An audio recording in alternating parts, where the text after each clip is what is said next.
नमस्कार। आपका अखबार के YouTube चैनल पर आपका स्वागत है। मैं हूं प्रदीप सिंह। एक कहावत है, ऐसा कोई सगा नहीं जिसको हमने ठगा नहीं। ऐसे लोग जीवन के हर क्षेत्र में मिलते हैं, लेकिन राजनीति में भी मिलते हैं। और ऐसे लोगों का ये सिलसिला, उनके काम का सिलसिला, ये व्यवहार उनका लंबे समय तक चले, इसके उदाहरण कम मिलते हैं, लेकिन मिलते तो ज़रूर हैं। और ऐसे उदाहरण में जिनकी बात मैं आज करने जा रहा हूं, वो हैं यशवंत सिन्हा, देश के भूतपूर्व विदेश मंत्री, पूर्व वित्त मंत्री और आज की तारीख में तृणमूल कांग्रेस के उपाध्यक्ष। क्यों मैं ऐसा कह रहा हूं और किस वजह से आज ये कार्यक्रम यशवंत सिन्हा पर कर रहा हूं, ये दोनों बातें बताऊंगा। पहले थोड़ा सा उनके बारे में शुरुआत से जान लें। उनके जन्म और उनकी पढ़ाई, आपको पता है कि वो आईएएस अधिकारी थे और कहाँ कहाँ रहे, बिहार में रहे, दिल्ली में रहे और जर्मनी में रहे, अलग अलग पोस्टिंग थी, वो एक अलग बात है। लेकिन 1984 में उन्होंने आईएएस छोड़ दिया। और आप उनसे बातचीत अगर उनसे करेंगे तो अक्सर उनके आसपास के लोगों से उनसे ये सुनने को बार बार जेपी मूवमेंट सुनने को मिलेगा। जेपी मूवमेंट से उनका कोई लेना देना नहीं है, कोई नाता नहीं रहा है। लेकिन इम्प्रेशन बहुत से पत्रकारों में मैंने देखा, ये उनको धारणा है कि यशवंत सिन्हा जेपी मूवमेंट के प्रोडक्ट हैं, जेपी मूवमेंट में रहे हैं, जेपी आंदोलन में शरीक रहे हैं। बिल्कुल ऐसा नहीं है। जेपी मूवमेंट हुआ था 1974 में। यशवंत सिन्हा उस समय आईएएस अधिकारी थे। 1984 में उन्होंने नौकरी छोड़ी है। तो जेपी मूवमेंट से तो दूर दूर तक का नाता नहीं। 84 में उन्होंने छोड़ी पार्टी। उसके बाद 1986 में वो पार्टियों की तलाश में थे। चंद्रशेखर जी ने उनको अपनी पार्टी जनता पार्टी में शामिल कर लिया और पार्टी का राष्ट्रीय महामंत्री बना दिया। 2 साल में 1988 में उन्होंने उनको राज्यसभा में भेज दिया। जब जनता दल बना 1988 में, तो उनको जनता दल का राष्ट्रीय महासचिव बनवाया। फिर जब 90 में चंद्रशेखर जी प्रधानमंत्री बने तो उनको देश का वित्त मंत्री बनाया, सीधे कैबिनेट मिनिस्टर बनाया। 1991 में उनकी पार्टी बुरी तरह से हार गई। उनकी पार्टी हार गई तो यशवंत सिन्हा को लगा कि अब तो यहाँ तो सत्ता का खेल खत्म हो चुका है, अब यहाँ तो सत्ता की रेवड़ी मिलने वाली नहीं है, तो नया ठिकाना ढूंढो। और 1992 में अयोध्या में विवादित ढांचा गिरने के बाद संसद में जो बहस हुई थी इस मुद्दे पर, उसमें बीजेपी पर सबसे तीखा हमला करने वालों में यशवंत सिन्हा थे और कुछ ही महीने बाद बदल गए। वो भारतीय जनता पार्टी में शामिल हो गए। उन्हें भारतीय जनता पार्टी में कौन लाया, बल्कि कहें कि उनको भारतीय जनता पार्टी में लाने की गलती किसने की, तो वो लालकृष्ण आडवाणी थे। आडवाणी जी की एक खूबी थी, जो पार्टी उन्होंने बनाई, मतलब ज़्यादातर अच्छे लोगों को चुनकर लाए, दूसरी पीढ़ी के लोगों को आगे बढ़ाया। दूसरी पार्टी में कोई अच्छा व्यक्ति हो तो उसको लाने की कोशिश करते थे। लेकिन यशवंत सिन्हा को पहचानने में उनसे भूल हो गई। और उसका जब तक उनको अंदाज़ा होता, इसका पता चलता, तब तक बहुत देर हो चुकी थी। यशवंत सिन्हा को बीजेपी में ले आए और आप देखिए कि 1995 में उनको विधानसभा का चुनाव लड़वा दिया। तब तक बिहार का बंटवारा नहीं हुआ था, तो झारखंड और बिहार एक ही में था। रांची से उनको टिकट दिया गया। रांची में जमे जमाए भारतीय जनता पार्टी के नेता थे गुलशन आजमानी, लोकप्रिय नेता थे, कई बार विधायक रह चुके थे। उनका टिकट काटकर यशवंत सिन्हा को दिया गया। पार्टी में बड़ी कसमसाहट हुई, लेकिन आडवाणी जी का फैसला था, कोई उसको चुनौती देने वाला नहीं था। और वो विधानसभा का चुनाव जीत गए। तो देखिए, 1.5 साल पहले जो पार्टी में आया था जो व्यक्ति, उसको बिहार विधानसभा में भारतीय जनता पार्टी ने प्रतिपक्ष का नेता बना दिया। उस समय बीजेपी के प्रदेश के सीनियर लीडर्स का दावा दरकिनार किया गया, सुशील मोदी जैसे युवा नेता को दरकिनार किया गया और यशवंत सिन्हा को बनवाया गया। सीधे आदेश था आडवाणी जी का बिहार के नेताओं को, जो वरिष्ठ नेता थे, कि इनको बनाना है। उसमें कोई इफ एंड बट नहीं था, उसमें कोई जो है विकल्प नहीं था, बन गए।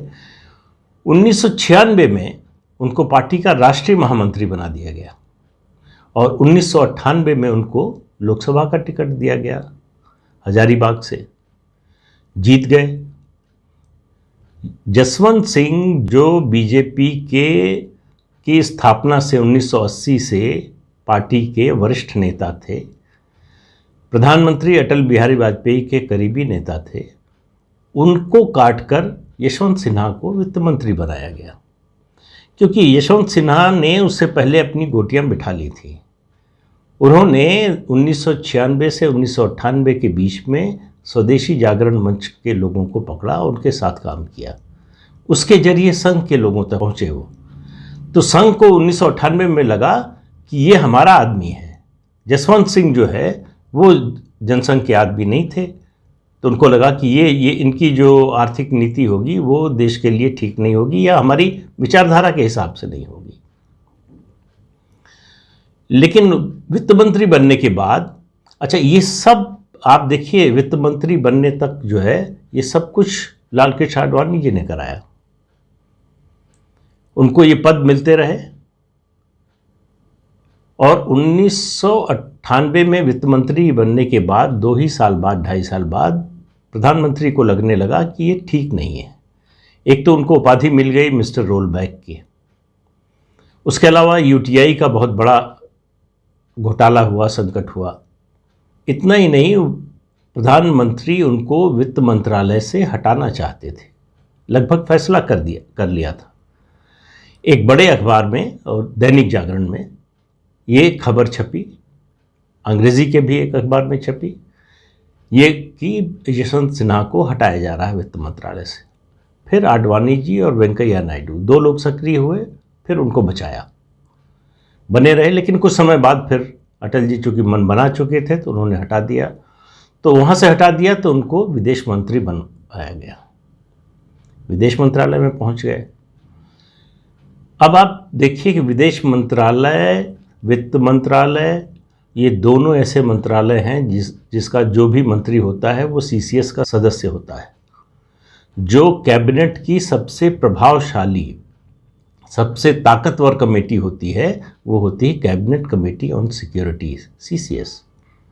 उसके सदस्य यशवंत सिन्हा बने, जो कुछ ही साल पहले, लगभग 5-5.5 साल पहले पार्टी में आए थे।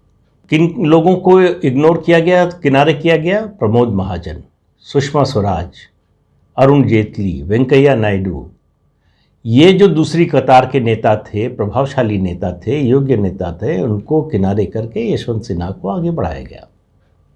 तो ये सिलसिला 98 से 2002 तक वित्त मंत्री रहे, 2002 से 2004 तक विदेश मंत्री रहे। कैसे उन्होंने चलाया मंत्रालय पता नहीं, चूँकि अटल जी विदेश मंत्री रह चुके थे, विदेशी मामलों में उनकी विशेष रुचि और जानकारी, समझ भी थी। और उनके प्रमुख सचिव थे ब्रजेश मिश्रा, जो खुद एक्स डिप्लोमेट थे। तो शायद इस वजह से चल गया मंत्रालय। नहीं तो बताऊंगा क्यों ये सवाल उठा रहा हूँ कि कैसे चलाया उन्होंने, उनके अभी हाल के बयान के बारे में भी बताता हूँ। तो ये 2004 में चुनाव हार गए हजारीबाग से। चुनाव हार गए तो उसके बाद नतीजा आ गया। उसके कुछ दिन बाद दिल्ली आए, आडवाणी जी से मिलने गए। तो आडवाणी जी ने हालचाल पूछा और फिर पूछा कि रांची या हजारीबाग में घर तो है ना रहने के लिए। ये बात इतनी बुरी लगी यशवंत सिन्हा को, जैसे उनको लगा कि आडवाणी जी ने उनको गाली दे दी है। क्यों? उनको उम्मीद थी कि जाएंगे तो कहेंगे चिंता मत करो, घर का इंतजाम करवाते हैं दिल्ली में और राज्यसभा में भेज देंगे। ऐसा कुछ भी नहीं कहा आडवाणी जी ने, क्योंकि उनको समझ में आने लगा था कि जब 2002 में उनको बचा नहीं पाए, वित्त मंत्रालय से उनको जाना पड़ा, तो समझ गए कि संगठन में भले ही आडवाणी जी की चलती हो, सरकार में अटल जी की चलेगी। तो वो आडवाणी कैंप से खिसक कर अटल जी की तरफ चले गए। और ये बात मतलब इतनी ऑब्वियस थी कि आडवाणी जी को इसका अंदाज़ा था। यही समय था जब उनको अंदाज़ा हुआ कि ये हमने जो चुनाव किया वो ठीक चुनाव नहीं था। लेकिन इसके बावजूद चूंकि इतने बड़े पद दिए जा चुके थे और अटल जी के करीब हो गए थे, तो 2005 में उनको राज्यसभा में भेजा गया। राज्यसभा में भेजा गया, उसके कुछ दिन बाद उनको उपाध्यक्ष, पार्टी का राष्ट्रीय उपाध्यक्ष बना दिया गया। लेकिन वो संतुष्ट नहीं थे, बेचैन थे। उनको लग रहा था कि आडवाणी जी का भी समय जानने वाला है, कौन आएगा कुछ पता नहीं है, क्योंकि 2005 जिन्ना प्रकरण हो चुका था। तो उनको समझ में आ रहा था कि आडवाणी जी के दिन गिने हुए हैं। तो 2009 के लोकसभा चुनाव से पहले अहमदाबाद पहुंच गए। वहां प्रेस कॉन्फ्रेंस की कि नरेंद्र मोदी को प्रधानमंत्री पद का उम्मीदवार होना चाहिए। वो चुनाव 2009 का चुनाव बीजेपी आडवाणी जी को प्रधानमंत्री के उम्मीदवार के रूप में पेश करके लड़ी थी। वहां से पोजीशन करना शुरू किया। इनको लगा कि अगला भविष्य जो है वो नरेंद्र मोदी का है, तो यहां जुड़ना चाहिए। तो वहां पहुंच गए। 2009 में ये किया। उसके बाद जैसे जैसे पार्टी में उस समय बड़ा बिखराव की स्थिति थी, आपस के झगड़े थे, सब कुछ था, लेकिन 12-13 आते आते इनको लग गया कि नरेंद्र मोदी को आना है, तो ये नरेंद्र मोदी के साथ हो गए, उनका समर्थन किया। और आप ये देखिए कि 2014 के चुनाव से पहले एक अंग्रेजी चैनल को इंटरव्यू दिया। अंग्रेजी हिंदी दोनों का है उस ग्रुप का चैनल। उसको उन्होंने इंटरव्यू दिया और कहा कि मैं तो चुनाव नहीं लड़ना चाहता हूं, क्योंकि मेरी उम्र जो है अब 77 साल हो गई है। इस लोकसभा का कार्यकाल खत्म होगा जब 2019 में, तब तक मैं 82 साल का हो जाऊंगा। तो उस उम्र में क्या करूंगा मैं? तो अच्छा हो कि नए लोगों को मौका दिया जाए। इशारा ये था कि मेरे बेटे को टिकट दे दीजिए। पार्टी ने मान लिया। बेटे जयंत सिन्हा को टिकट मिल गया। जीत गए तो उनको मंत्री भी बना दिया। जब बेटा जीत गया, लोकसभा सदस्य बन गया, मंत्री बन गया, तब लगा इनको कि अब हमको भी कुछ मिलना चाहिए। तो इन्होंने जो है पैरवी शुरू की। पहले तो उनको लग रहा था कि मंत्रिमंडल बनेगा तो हम तो शामिल होंगे ही, तो वहाँ निराशा हुई। जब मंत्रिमंडल में शामिल नहीं हो पाए तो उनको उस समय ब्रिक्स बैंक बन रहा था, उसका अध्यक्ष बनना था। तो इनको लग रहा था कि ये सबसे प्रमुख दावेदार हैं और इनको प्रधानमंत्री नरेंद्र मोदी इनको ब्रिक्स बैंक का चेयरमैन बनाएंगे। और उसके लिए काफ़ी पैरवी की कोशिश की। लेकिन एक ही व्यक्ति है पूरी बीजेपी में, नरेंद्र मोदी, और दूसरे थे अरुण जेटली, जो इनको समझते थे। इनकी जो फितरत है उसको ताड़ लिया था इन लोगों ने और समझ गए थे कि ये किस तरह के व्यक्ति हैं। जिन चंद्रशेखर ने इनको राजनीति में लाने, राज्यसभा में भेजने, राष्ट्रीय महामंत्री बनाने, केंद्रीय मंत्री बनाने का सब काम किया, उनको छोड़ने में इनको जरा भी संकोच नहीं हुआ। जैसे ही लगा कि अब ये पेड़ फलदार नहीं रह गया है, वहाँ से निकल लिए। हालांकि चंद्रशेखर जी दूसरी तरह के आदमी थे। 2004 में जब ये चुनाव हार गए तो उनको ये चिंता थी कि ये रहेंगे कहाँ। तो इन्होंने इनसे पूछा तो इन्होंने कहा कि मेरे ससुर जी का वसंत कुंज में है फ्लैट, उसी के ऊपर बरसाती पे जो है दो कमरे बनवाएंगे, लेकिन मेरे पास पैसे नहीं हैं। तो मैंने सांसद रहते हुए सिंगापुर गया था, तो मैंने रिवॉल्वर खरीदा था, उसी को बेचकर सोच रहा हूँ बनवाऊँ मकान। चंद्रशेखर जी एक दिन गए उनके ससुर जी के यहाँ, उस समय यशवंत सिन्हा वहाँ थे नहीं, उनको देकर आए पैसे और चिट्ठी छोड़कर आए कि तुमको वो रिवॉल्वर बहुत प्रिय थी, उसको मत बेचना, ये पैसा है, इससे बनवा लो। ये थे चंद्रशेखर और ये थे यशवंत सिन्हा। तो जब उनको लगा कि अब मोदी से कुछ मिलने वाला नहीं, जैसे जैसे ये लगता गया उनको, वैसे वैसे उनका फ्रस्ट्रेशन बढ़ता गया। तो पहले आलोचना शुरू की, नीतियों की आलोचना शुरू की, फिर व्यक्तिगत हमला शुरू किया, फिर गाली गलौज पर उतर आए, और उसके बाद जो है वो पार्टी के खिलाफ अभियान में लग गए, इस उम्मीद में कि पार्टी उनको निकाल दे तो सहानुभूति मिले। पार्टी ने कुछ नहीं किया, कोई कुछ बोला ही नहीं। वो बयान देते रहे, गाली देते रहे प्रधानमंत्री को। बीजेपी से किसी ने कोई जवाब नहीं दिया, न उनसे कोई बात करने की कोशिश की। तो उनकी बार्गेनिंग, ये ब्लैकमेलिंग भी काम नहीं आई, और ये जो तरीका था वो भी काम नहीं आया। आखिर में 2018 में उन्होंने मजबूरी में पार्टी छोड़ दी। उसके बाद से दरवाजे दरवाजे भटकने लगे, आम आदमी पार्टी का दरवाज़ा खटखटाया, कांग्रेस में भी गुंजाइश तलाशी, कहीं कोई बात बनी नहीं। तब से ये जो भी मोदी विरोधी जितना भी इकोसिस्टम है जो, उसके परमानेंट सदस्य बन गए। जहां भी कोई मुकदमा हो रहा हो मोदी के खिलाफ या बीजेपी सरकार के खिलाफ, वहां यशवंत सिन्हा, कोई मोर्चा हो रहा हो, कोई आंदोलन हो रहा, हर जगह वो मौजूद थे। किसानों का आंदोलन भी शुरू करने की कोशिश की, महाराष्ट्र से चले थे, कहाँ गए कहाँ पहुँचे मालूम नहीं। उसको इस तरह का रिस्पांस मिला, आप समझ लीजिए कि उन्हीं की भाषा में कह रहा हूँ, उन्हीं के शब्दों में, कि उन्होंने ट्विटर छोड़ दिया कि जो है किसी ने मेरा समर्थन नहीं किया, कोई मेरे साथ नहीं आया। हालांकि फिर से ट्विटर पर आ गए हैं, लेकिन उनके अंदर का ये कीड़ा कि अब उनको लगा कि बदला लेने की ज़रूरत है मोदी से। तो तलाश करते करते वो पहुंचे ममता बनर्जी के यहाँ। वहाँ दाल गल गई उनको। ममता बनर्जी को उस समय चुनाव आयोग में कोई जाए रिप्रेजेंट करने और इस तरह का, और बीजेपी से निकल के आया है, मोदी को गाली दे रहा है, अटल जी के साथ काम किया है, ये सब कंसिडरेशन पर उनको वहाँ उपाध्यक्ष बना दिया गया। उनको बड़ी उम्मीद थी कि सरकार आएगी और राज्यसभा तो मिलने ही वाली है। उसमें एक सीट भी खाली हो गई, बाई इलेक्शन था, उनको पूरी उम्मीद थी कि उन्हीं को भेजा जाएगा। लेकिन ममता बनर्जी जो है, मुझे लगता है नरेंद्र मोदी, अरुण जेटली के बाद तीसरी ऐसी नेता हैं जो इतनी जल्दी झांसे में नहीं आई। उन्होंने जवाहर सरकार को राज्यसभा में भेज दिया। तब से यशवंत सिन्हा काफ़ी निराश है। तो मैंने ये क्यों आज उन पे कार्यक्रम करने की सोची, उनके दो बयान।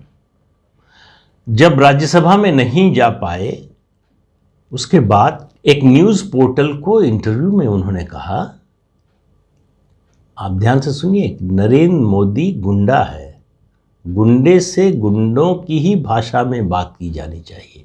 अब आप देखिए, देश का पूर्व वित्त मंत्री और विदेश मंत्री ये भाषा बोल रहा है देश के चुने हुए प्रधानमंत्री के लिए। किसी दूसरी पार्टी के नेता के बारे में कहा होता, ये बात अगर यशवंत सिन्हा कोलकाता में जाकर ममता बनर्जी के लिए इससे आधी बात बोल दे तो उनका क्या हश्र होगा, इसकी कल्पना आप कर सकते हैं।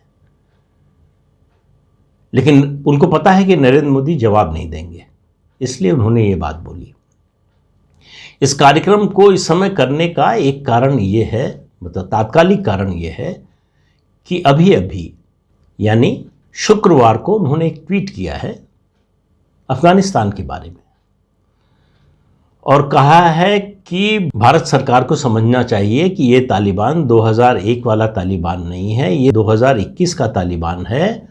भारत सरकार को अपना दूतावास खोलना चाहिए।